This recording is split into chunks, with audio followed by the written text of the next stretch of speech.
প্রিয় নবী সাহাবী হযরত বেলাল রাদিয়াল্লাহু তাআলা আনহু ঈমানের কালিমা পড়ার অপরাধে উমাইয়া গোষ্ঠী প্রিয় নবী সাহাবী বেলালকে উত্তপ্ত বালুর উপরে শুইয়ে দিতেন, বেলালের বুকের উপরে পাথর চাপিয়ে দিতেন। মাঝে মাঝে মক্কার শিশুদের হাতে হযরত বেলালের পায়ে হাতে দড়ি বেঁধে দিয়ে শিশুদের হাতে দড়ি ধরিয়ে দিত। তারা পাগলের মতো বাচ্চাগুলো উত্তপ্ত বালুর উপরে টানতো।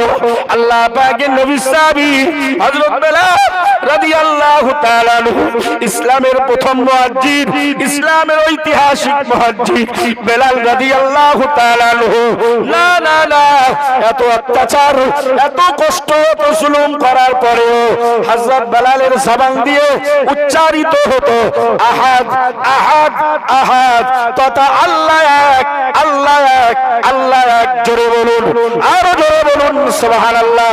এই দেশের তথাকথিত সরকারকে বলবো, আমরা ওই বেলালের উত্তরসূরি।